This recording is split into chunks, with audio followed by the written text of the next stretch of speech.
Ça vous dirait de visiter le plus vieux bâtiment du monde? Bien sûr, mais où aller? En Égypte? Eh bien non, la plus vieille pyramide n'a que 4700 ans. En Irak alors? Non plus. La plus vieille ziggourate connue n'a que 6000 ans. Il faut sans doute chercher plus exotique. En Amérique? Au Mexique peut-être? Caramba, encore raté! La pyramide de Cuicuilco n'a que 2800 ans. Le Pérou? Caral n'a que 2600 ans et Casma 4500. La Chine? Les tombes de l'empereur Xi ont à peine plus de 2000 ans. Allez, c'est où? C'est un petit truc paumé, c'est ça? Malte? Les temples de Tarchine ont 4270 ans. Ceux de Jantilla, sur l'île de Gozo, 5700. Mais nous, on cherche un truc vieux de 6700 ans ici. La vache! J'espère que c'est pas trop loin et trop galère pour y aller. Eh bien non, il fallait tout simplement chercher en Bretagne. Voici le cairn de Barnonnet. Le début de sa construction est daté vers moins 4700, mais remonte peut-être à moins 5000. Vu qu'on est en 2020, ça fait 6700 ans. Il se trouve sur un surplomb rocheux au-dessus de l'estuaire de la rivière de Morlaix et domine la baie. But wait, c'est quoi un cairn? And don't tell me you don't cairn. Un cairn désigne un grand monument du néolithique construit en pierre sèche, c'est-à-dire sans mortier, recouvrant un ou plusieurs dolmens à couloirs. Ils peuvent être circulaires, comme à Gabrinis, aussi en Bretagne, ou rectangulaires, comme ici. Les dolmens, ce sont ces assemblages de grosses dalles de pierre posées sur des pierres verticales servant de pied. Le dolmen proprement dit peut être précédé d'un couloir qui mène, ou peut former une allée couverte. En général, au bout, on trouve une chambre plus large que le couloir y donnant accès. La fonction qu'occupaient les cairns à l'époque n'est pas complètement certaine, mais l'hypothèse qui tient la corde est qu'il s'agissait de monuments funéraires, sans doute collectifs, où l'on entreposait peut-être ensemble les ossements des défunts du groupe. Ou alors juste ceux de certains défunts choisis, comme des chefs par exemple. Néanmoins, en général, en Bretagne, l'acidité de la terre ne permet pas la conservation d'ossements sur de si longues périodes, donc on en retrouve peu ou pas. À Barnonnet, on n'a retrouvé que 2 bouts d'eau, ce qui n'est pas suffisant pour conclure. En réalité, le cairn de Barnonnet est composé de 2 cairns accolés.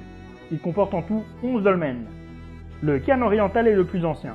C'est celui qui date de moins 4700 à 300 ans près. Il recouvre 5 dolmens. Le cairn secondaire est lui un peu plus récent, puisqu'il a été construit vers moins 4300. C'est aussi le plus imposant, puisque son volume fait le double de celui du cairn primaire. Il recouvre quant à lui 6 dolmens à couloir. Le cairn de Barnonnet que l'on peut observer aujourd'hui est vraiment énorme. Il fait 75 mètres de long pour 28 de large et 5 de hauteur.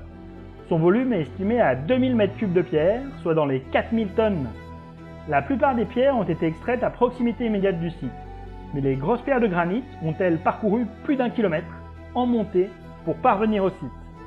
Ce qui, plus que sans doute, a demandé un effort conséquent aux bâtisseurs. On a retrouvé très peu de mobilier funéraire, principalement quelques restes de poterie. Par ailleurs, le cairn ne recèle que très peu de gravures. Cela pourrait s'expliquer par une découverte récente. En 2012, on a découvert des traces de peinture rouge et noire dans la chambre d'un des dolmens, ainsi que d'autres petites traces de peinture. Cela semble suggérer que, peut-être, les parois étaient originellement totalement recouvertes d'un décor peint. De manière amusante, mais aussi quelque peu tragique, le cairn a failli disparaître il y a très peu de temps. Dans les années 50, le cairn n'était pas encore classé. Ainsi, en 1955, un entrepreneur local de travaux publics décide de se servir du cairn comme d'une carrière. Très rapidement, le cairn est éventré et 4 des 11 dolmens se retrouvent à l'air libre. Une intervention en urgence des autorités fera stopper le carnage, et le cairn est classé l'année suivante. Ce magnifique monument septamillénaire est donc passé à 2 doigts de disparaître quasiment complètement il y a de cela pas 70 ans. Et l'on peut donc sans doute admirer une partie de ce monument plurimillénaire dans les gravillons des allées, des garages, des pavillons, des villages alentours. Mais bon, on va essayer d'y trouver un bon côté. Ce carnage nous permet d'admirer les entrailles du bâtiment. Et aussi de comprendre pourquoi, à l'heure actuelle, tous les dolmens et allées couvertes, qui à l'origine étaient recouverts de pierre, se sont retrouvés à nu. Le cairn de Barnonnet, à visiter à Ploésor, pas loin de Morlaix, dans le Finistère Nord, en Bretagne! Merci d'avoir regardé la vidéo. Si elle vous a plu, n'hésitez pas à regarder les autres vidéos de la chaîne et à vous abonner. Ciao!